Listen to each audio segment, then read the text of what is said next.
Alpha Theta has just announced Rekordbox 7, an update to its platform for preparing and performing music using all the Pioneer DJ and Alpha Theta gear.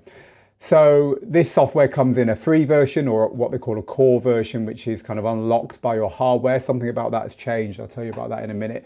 And also it comes in a couple of paid for subscription versions, which give you more features and also give you cloud stuff so that you can use it on different gear in different places with the same music collection. So whichever version you've got, that's the one you'll go from 6 to 7 with, right? So in this in the loop video, I'm going to talk you through all the things that have changed, just what you need to know and nothing you don't.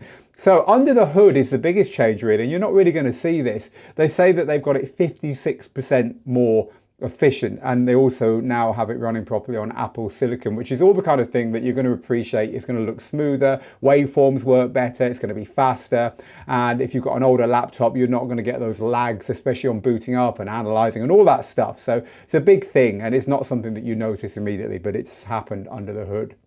One of the big areas of changes is in browsing and discovery. They've put icons on the media browser down the left-hand side so it looks neater. They've got something called a collection filter, which is a bit like the way you filter your tunes on CDJs, which just makes it easier to quickly find what you want in your collection. They've also made it easier to discover streaming music in-app. So in other words, you can use the streaming services you've got plugged in, and Beatport's the main one that they push, whereby you've got artwork and you can drill into artists and so on. You could do it all inside the software. So this idea of going away to your streaming service to plan playlists and then coming back to Rekordbox to play, they're trying to kind of like make it so that you don't need to do that, which is nice. We like that. We're looking forward to digging deeper into that.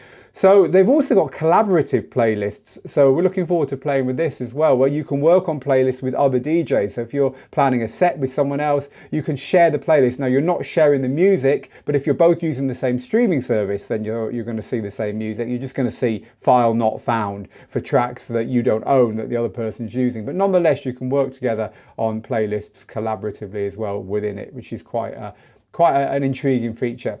So they've also got something that is called the streaming radar and the collection radar. And this is, they haven't used the word AI, but you can get the sense there's algorithms working underneath the hood here.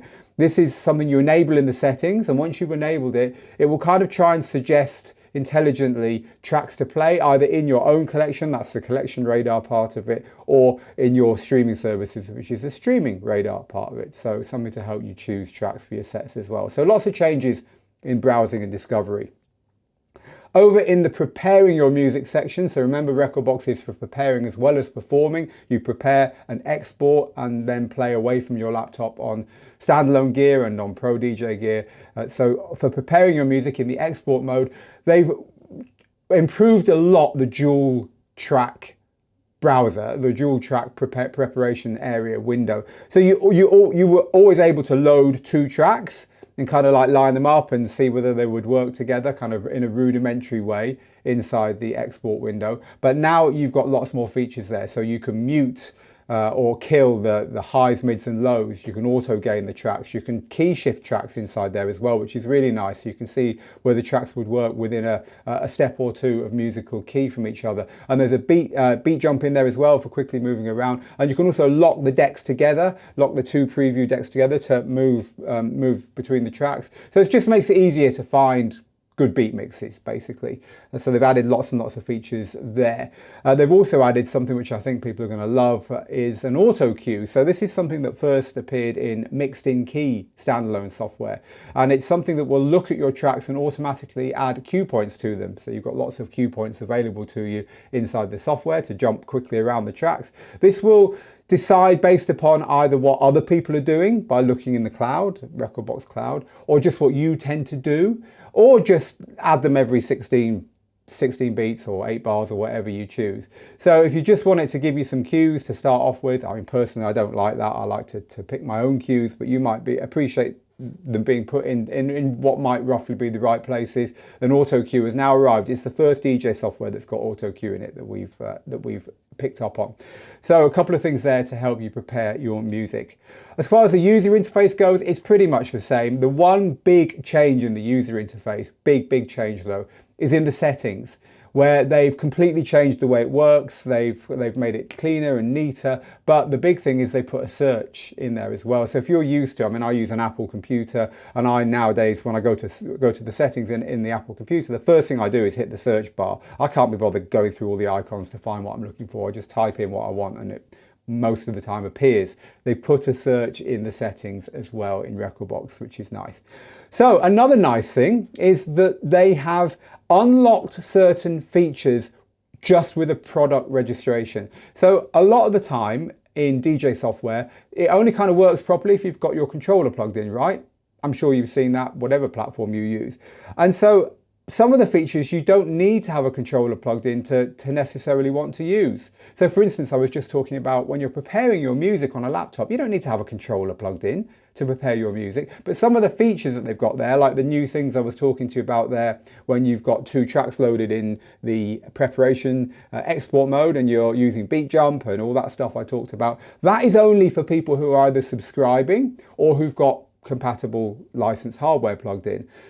But now they've changed it so that as long as you've put your hardware's serial number in and registered, you've gone through the process of saying, yes, I own this hardware, and yes, this hardware unlocks my version of Rekordbox. As long as you've gone through that process, then you don't actually need the hardware unplugged. You can unplug plugged in. You can unplug the hardware, not have it there, and it'll still work. I think that's nice. It's a nice nod to how people use the software, especially because Rekordbox is very much a preparation as well as a performance tool. So I guess the final question is, does it deserve the Rekordbox 7 shift from Rekordbox 6? Is this really a 7 or is this a 6.9 or wherever it is we've reached? Jury's probably out on that one. Yes, you know, it is a 7 insofar as under the hood they've changed an awful lot, which is much needed. And arguably, they have made some big changes to the way you can browse and discover music.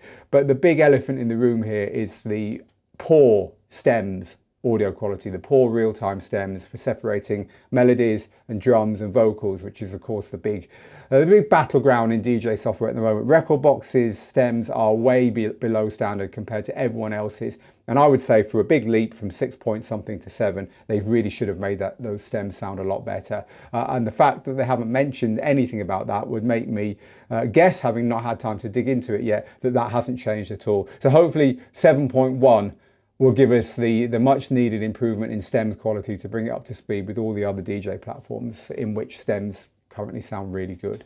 So it's available now. If you want to get ahead in your DJing with Rekordbox, or indeed with any of your DJ software, Serato or Traktor, it's really important to learn every feature of it, because if there's one way you can improve as a DJ without performing one mix and without getting on the decks at all, it's just understanding your software, understanding all the things you can do with it. So do take a look at our Software Made Easy courses. We of course have one for Rekordbox, but also, as I said, Serato and Traktor. They're all on the courses page here at Digital DJ Tips. And now you're in the loop with Rekordbox 7. Any questions, comments, feedback underneath? We'd love to talk to you about this. Till next time, get good, get out there, make the moments. See you soon.